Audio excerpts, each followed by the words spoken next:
Dear students, आज हम discuss करने जा रहे हैं टाइप्स ऑफ सुपर कंडक्टर्स। तो जो सुपर कंडक्टर्स हैं उनको दो टाइप में बांटा गया है, type 1 and type 2 super conductors. लेकिन किस बेसिस पे या किस आधार पे बांटा गया है वो हम थोड़ा सा डिस्कस करेंगे यहाँ पर। तो सुपर कंडक्टर्स को जो ट्रांजिशन होता है उनका सुपर कंडक्टिविटी से नॉर्मल स्टेट में जब अप्लाइड फील्ड जो है उसकी वैल्यू क्रिटिकल फील्ड से बढ़ जाती है या ज़्यादा हो जाती है, उस आधार पे बांटा जा सकता है। तो जो टाइप 1 की हम बात करते हैं, पहले टाइप 1 सुपर कंडक्टर की अगर हम बात करें तो इसमें ये मैग्नेटिक फील्ड को बिल्कुल एक्सक्लूड कर देता है जब तक कि सुपर कंडक्टिविटी पूरी तरह से डिस्ट्रॉय नहीं हो जाती है और जो फील्ड है वो पूरी तरह से पेनिट्रेट नहीं कर जाता है स्पेसिमेन को। यानी टाइप 1 मटेरियल में जैसे ही क्रिटिकल फील्ड पे पहुंचते हैं तो जो पूरा स्टेट है वो नॉर्मल स्टेट में चला जाता है। क्रिटिकल फील्ड पे पहुंचते ही पूरा स्पेसिमेन नॉर्मल स्टेट में चला जाता है। तो कुछ इस तरीके से हम इसे ड्रॉ कर सकते हैं। यहाँ पे ये BC जो है वो क्रिटिकल फील्ड है, ये अप्लाइड फील्ड हो गया है आपका यहाँ पे एक्स एक्सिस में, y में अगर हम मैग्नेटिक फील्ड को लेते हैं तो।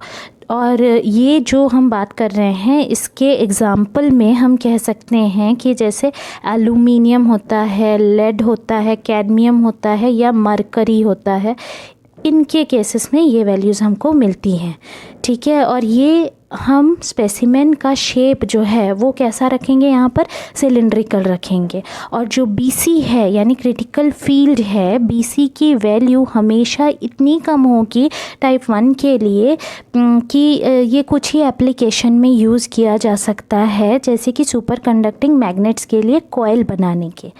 तो ये टाइप 1 की बात हो गई। अब थोड़ी सी टाइप 2 की हम बात करते हैं। तो टाइप 2 में क्या होता है, ये हमारा फर्स्ट पॉइंट है जिसमें हम ट्रांजिशन को लेकर के बात कर रहे हैं। ठीक है, तो यहाँ पर जो सुपर कंडक्टर्स होते हैं वो अधिकतर तो एलॉयज़ होते हैं या ट्रांजिशन मेटल्स होते हैं।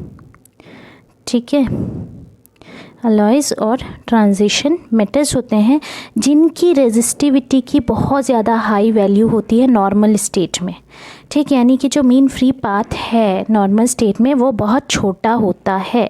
यहाँ पर हम एक डायग्राम भी बनाएंगे इसके लिए, जो कि आपको बहुत सारे बुक्स में मिलेगा और इसका मीनिंग भी हम अच्छे से यहाँ पर समझने की कोशिश करेंगे। ठीक है, तो यहाँ पे जो आपका टाइप 2 सुपर कंडक्टर होता है उसमें एक और एक्स्ट्रा स्टेट एग्जिस्ट करता है जिसको हम कहते हैं वॉर्टेक्स स्टेट। और ये हो गया नॉर्मल स्टेट, यहाँ से यहाँ तक के ये जो है बीच का रीजन मिक्स्ड या वॉर्टेक्स स्टेट कहलाता है और ये कहलाता है आपका सुपर कंडक्टिंग स्टेट। ये हो गया BC1, ये हो गया BC और ये हो गया BC2। ये हो गया यहाँ पे अप्लाइड मैग्नेटिक फील्ड B0। ये वैल्यू जो है 4πm। ठीक है, अब यहाँ पे हम बात करते हैं कि जो फ्लक्स होता है वो स्पेसिमेन को पेनिट्रेट करने लग जाता है BC1 से कम की जब वैल्यू रहती है। यहाँ पे BC1 लिखा हुआ है हमने, तो कहाँ पे उस फील्ड में BC1 के जो कि क्रिटिकल वैल्यू से भी नीचे है, BC एक्चुअली क्रिटिकल वैल्यू उससे भी नीचे है। और स्पेसिमेन उसके बाद जाता है वॉर्टेक्स स्टेट में जो BC1 और BC2 दो स्टेट्स के बीच में है। और इसकी सुपर कंडक्टिंग प्रॉपर्टीज़ जो है वो BC2 तक के रहेगी और BC2 के पार जब वो चला जाएगा तो फिर वो फिर से नॉर्मल स्टेट के ही तरह बिहेव करने लग जाएगा। अब ये BC1 और BC2 के बीच में मेटल रहता है मिक्स्ड स्टेट में। ठीक है, तो जो नॉर्मल मेटल है उसके थ्रेड्स, उसके धागे हम कह सकते हैं कि उसके धागे कुछ ऐसे रहते हैं कि वो पूरी सुपर कंडक्टर में बिछे हुए रहते हैं। ठीक है। और ऐसा लगता है कि पूरे सुपर कंडक्टर में बिछे हुए हैं और जो मैग्नेटिक फील्ड है वो आराम से पेनिट्रेट कर सकती है, छेद कर सकती है इन थ्रेड्स के along. Magnetic field easily enter कर सकती है। तो इन फील्ड्स को हम सुपर कंडक्टिंग रीजन से बाहर रखने के लिए जो करंट है उसको सर्कुलेट करवाया जाता है इस थ्रेड के अलोंग, और इस वजह से इन थ्रेड्स को कहते हैं वॉर्टाइसेस। ठीक है, इसको और दूसरे तरीके से भी हम समझने की कोशिश करेंगे, और ये स्टेट इसीलिए कहलाता है वॉर्टेक्स। जैसे जैसे फील्ड की वैल्यू बढ़ेगी वैसे वैसे ज़्यादा से ज़्यादा थ्रेड जो है वो नॉर्मल मेटल में हमको Bc2 तक के दिखेंगे, जब तक कि पूरा का पूरा मेटल जो है वो नॉर्मल नहीं हो जाता है। जब तक के ऐसे रीजन जो सुपर कंडक्टिंग रीजन मेटल में प्रेजेंट रहेंगे, कब तक के रहेंगे? जब तक के सैंपल की रेजिस्टिविटी पूरी तरह से ज़ीरो नहीं हो जाती। ठीक है, तो टाइप 2 में ये जो स्पेशल स्टेट की हम बात कर रहे हैं, ये वॉर्टेक्स स्टेट, ये एक्चुअली है क्या? वैसे तो सुपर कंडक्टर में टाइप 2 में ही अगर हम बात करें तो नॉर्मल कोर है, मान लीजिए ये जो बीच वाला है ये नॉर्मल कोर है, ये सराउंडेड रहता है एक रीजियन से, एक सुपर कंडक्टिंग रीजियन से, और ये रीजियन जो है वो अलाउ करता है मैग्नेटिक फील्ड के एंट्रेंस को। तो जो सुपर करंट है वो भी इसी रीजियन से एंटर कर सकता है। ठीक है, इस वाले रीजियन से, जिससे कि ये कोर जो है वो ढका हुआ है। ठीक, ये इस तरीके से कोर ढका हुआ है सुपर कंडक्टर्स में। ठीक है, अब हम बात करते हैं कि जैसे ही हम क्रिटिकल फील्ड की तरफ बढ़ते हैं तो जो कोर है, ये जो कोर्स हैं खूब सारे, ये बहुत पास पास आ जाते हैं। जब ये बहुत पास पास आने लग जाते हैं तो ये कोर ओवरलैप करने लग जाते हैं। अब जब ये ओवरलैप करेंगे तो सुपर कंडक्टिविटी इनकी लॉस हो जाएगी, ये क्लोजली पैक हो जाते हैं और इसलिए ओवरलैप करने लग जाते हैं और इनकी सुपर कंडक्टिविटी धीरे धीरे ख़त्म होते जाती है। ठीक है, इसी चीज़ को यहाँ दर्शाया गया है कि वॉर्टेक्स स्टेट के बाद कहाँ पहुँचते हैं? सीधा नॉर्मल स्टेट में। तो जैसे जैसे ये कब होता है? जैसे जैसे फील्ड बढ़ते जाता है ये तब होते जाता है। ठीक है, तो इस तरीके से टाइप 1 और टाइप 2 का ये एक बहुत बेसिक सा डिफरेंस है। इसके अलावा भी जो और डिफरेंस है टाइप 1 और टाइप 2 में, वो एक बहुत इंपॉर्टेंट डिफरेंस है मीन फ्री पाथ का, कंडक्शन इलेक्ट्रॉन्स के मीन फ्री पाथ का।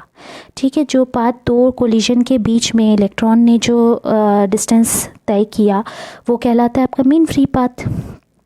तो मीन फ्री पाथ पूरी तरह से डिपेंड किस पे करता है? मीन फ्री पाथ पे डिपेंड करता है लंडन पेनिट्रेशन डेप्थ और आपका कोहेरेंस लेंथ।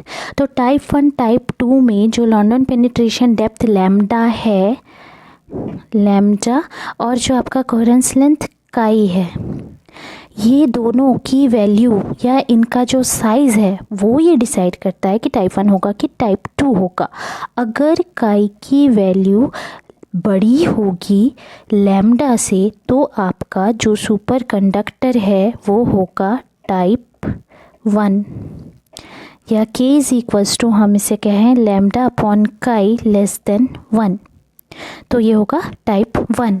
लेकिन जब मीन फ्री पाथ की वैल्यू छोटी होगी तब जो कोहेरेंस लेंथ है वो छोटा होगा। मीन फ्री पाथ L से हमने डिनोट किया था, इसकी वैल्यू अगर छोटी होगी तो कोहेरेंस लेंथ जो है वो भी छोटा होगा, तो पेनिट्रेशन डेप्थ जो है वो बड़ा होगा, यानी k की value is equals to lambda upon chi जो है वो ग्रेटर देन 1 होगा।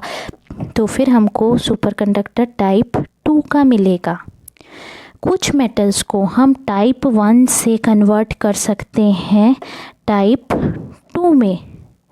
उसके लिए करना क्या पड़ेगा? पहले वाले में हमको कुछ एलॉइंग एलिमेंट मिक्स करने पड़ेंगे, जिसको हम मिश्र धातु भी कहते हैं, वो मिक्स करना पड़ेगा। मान लीजिए हम 28% इंडियम का मिक्स करते हैं, किसमें?